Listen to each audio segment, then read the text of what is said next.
Good evening. I'd like to start off by saying that miracles come in all sizes. I'm here to announce tonight that certainly light years away from the miracle that we were hoping for of finding Faith alive and well. We've recovered her body along the banks of the Verde River about 3 hours ago. Having said that, I'm just going to make a couple of overarching comments about I'm completely in awe of this community. The word community is often, I think it's almost cliche in some instances these days. I can tell you for a fact that community is alive and well in Cottonwood. Community is alive and well in the Verde Valley, and community is alive and well in Yavapai County. The teamwork of our professional team, I could spend all night speaking so highly of the individuals that were so dedicated to bringing Faith home, to provide some level of solace to their family. If you're a parent, it's still difficult to imagine the pain that Faith's family is going through. Our hearts and prayers go out to the entire Moore family.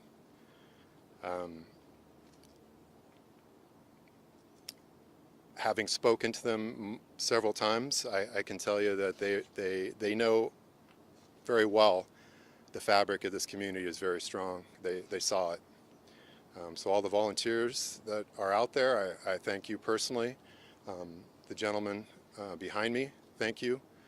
I cannot express our gratitude for the dedication and the efforts that came together to enable us to achieve this small miracle today. The volunteers, the search that helped search, the logistics people, the contractors, the vendors, the citizens, the list goes on and on. The list goes on and on. I'll leave it at that. I can't comment any further on that. It's just astounding, the level of support, and we're very appreciative. I do not have the statement from the family. What I'm going to do now is I'm going to introduce and inject our operations commander, Chris Dowell, D-O-W-E-L-L, who is an integral part of this team. But before I do, I want to send a special thanks to Sheriff Rhodes and certainly the Sheriff's Search and Rescue team and all of his personnel. This is what they're trained to do. They do it very well. Without them, we would not be here tonight. So we thank them from the bottom of our heart. Commander Dell. Good evening. I was probably number 5 or 6 on scene. I was pretty close behind, and I've been out here from the beginning. And I'll tell you this, there's no way that Faith would have been found without the community. The community is the one who brought it together.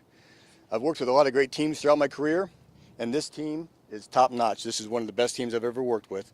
So between the team and the community, couldn't have been done without you. Great job. Great job. That's what this family needed. The family's given me a statement, and I'd like to read it. Chris and Katie wish to thank all the family, friends, public safety, and community that have been with us relentlessly to bring Faith home.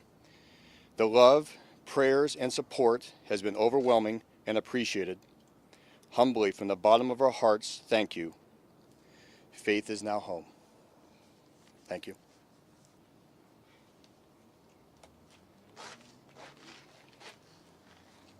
Thank you guys all for coming out again this evening.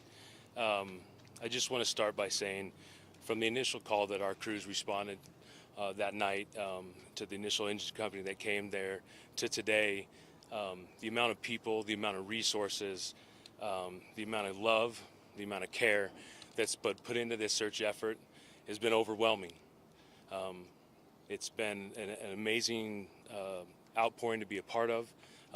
The resources that the Sheriff's Department has provided for us has been beyond anything I could imagine. And I'm eternally grateful for them. I'm eternally grateful for my community.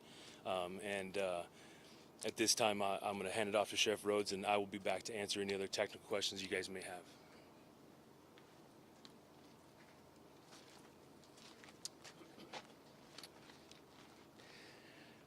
Good evening. I am Sheriff David Rhodes, Yavapai County Sheriff David Rhodes, and you know, after 27 years in this business, I never have anything good to say in times like this. This is very difficult. Very, very tragic ending. We have nothing but condolences for the family of Faith Moore, for everybody else, for the community at Cottonwood. I would like to say just a couple of things that I don't think get enough notice or recognition, which is the amount of community support that we saw for this search and this rescue.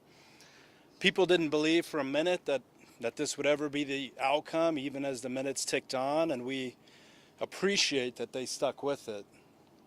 No expense was spared in this operation. Everybody here locally, Yavapai County Sheriff's Office, Search and Rescue Volunteers, the National Guard, U.S. Border Patrol, search and rescue teams from Gila County, Maricopa County, all over the place came. Over 580 search and rescue volunteers came for this operation. And that's their dedication, is to make sure that, you know, one way or another, Faith came home, and we're grateful for them, for the work that they did. Be glad to take any questions. I really don't have a bunch else to say, but I appreciate you all turning out, and I appreciate the community for the work that they did, and more than anything, for the volunteers and our staff that never gave up. Thank you. Yes, ma'am. Was it volunteers that found her body, or was it sheriff's deputies or officials? There were sheriff's deputies that found the body, and Cottonwood police officers that were there, Sedona police officers, but you know, everybody's assigned an area to search, and they go search. So it could have been anybody that found her. Do you know how far away from her car her body was found today? I don't have an exact estimate, but I'm gonna. Danny knows. How far? Faith was located along the side of the Verde River, down on the side of the Verde River, so away from the car, out of the wash, into the river area. Was it near where the car was, or was it? It was away from where the car was. Yeah, it was on the shore of the Verde River. Talk about, you know, the amount of hours that you put in, because even, you know, the updates that you've been giving the community, you were working well into the night, you never stopped, so, you know, the amount of hours and the coverage. Yeah, it's never stopped. So the hours are from start to finish. This has gone on round the clock, 24 hours a day, until we completed our mission. Can you speak as far as the emotional shift to this not only for officers, volunteers, and everyone, the search for days and then locating the body? Yeah, obviously it's an emotional toll. There is a lot that goes into this. We are engaged, we are committed to this, and we are emotionally attached to this search round the clock as well. And the men and women behind me that put in the hours, that put in the sweat, and put in the tears, that's their commitment to this search. Can you talk about the difference here in the fact that Faith actually called herself for help, and you guys could see her, assumably through that window from the car from afar? I think in a lot of these situations, it's usually you guys get a call for somebody out there, but it's not the person calling themselves. Did that add a layer of emotion and a critical nature to that call because of that? Well, I mean, we just responded to the call. We had no emotional tie at that time. We respond to all the calls. We respond to every call with the same urgency. We respond to every call with the same level of commitment, whether they have a connection to the public safety family or not. We respond to everybody with that same commitment and that level of commitment.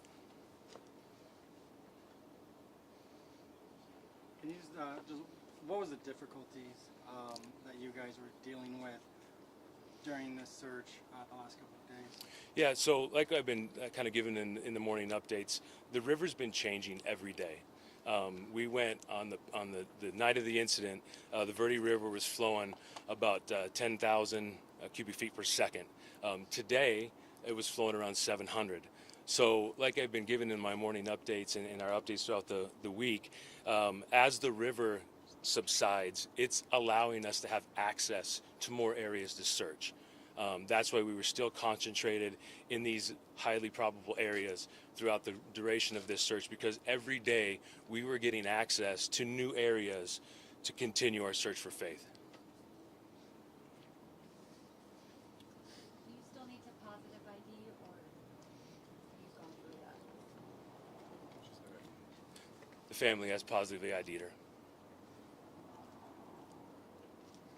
Can you just go back and just kind of, what was that call, and what happened the night that, you know, for people that might not know, So, what happened that yeah, night? the initial call was a car in a low water crossing during that flash flood. And so she called, and then you guys came Yeah, out? she called 911 and we responded with Cottonwood PD as well as Cottonwood Fire.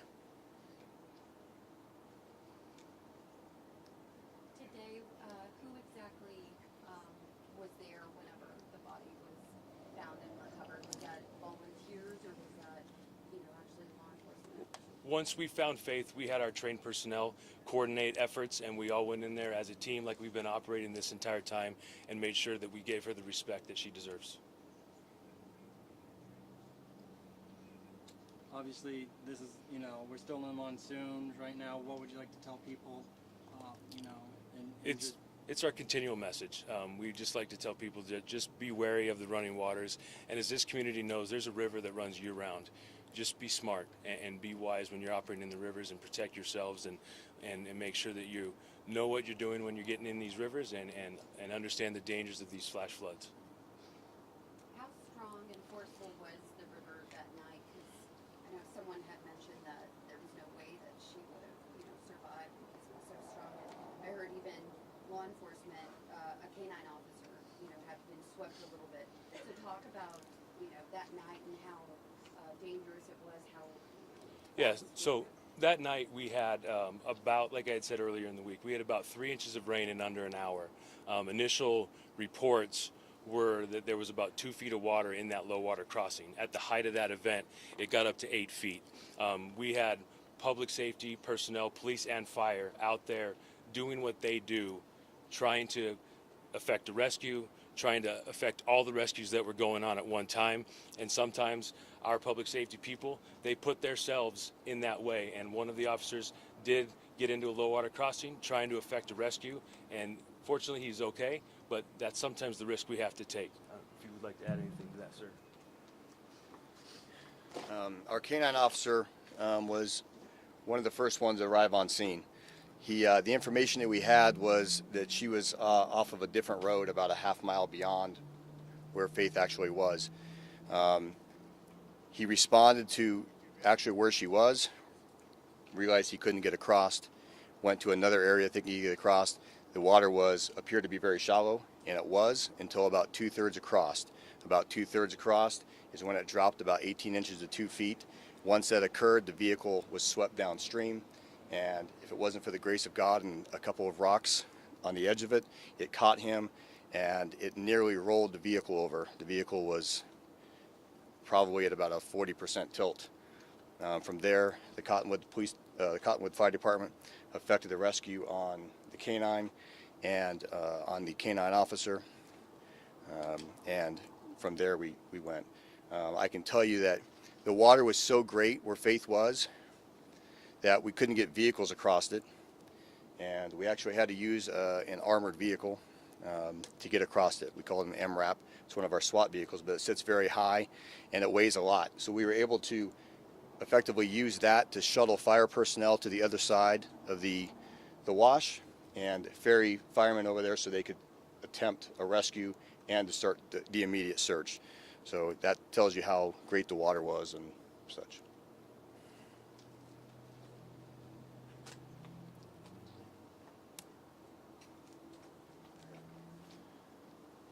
Any other questions? thank you very much. Thanks goes to you, media, as well, for helping us in this search for faith. So I appreciate it. And thank you all for coming tonight.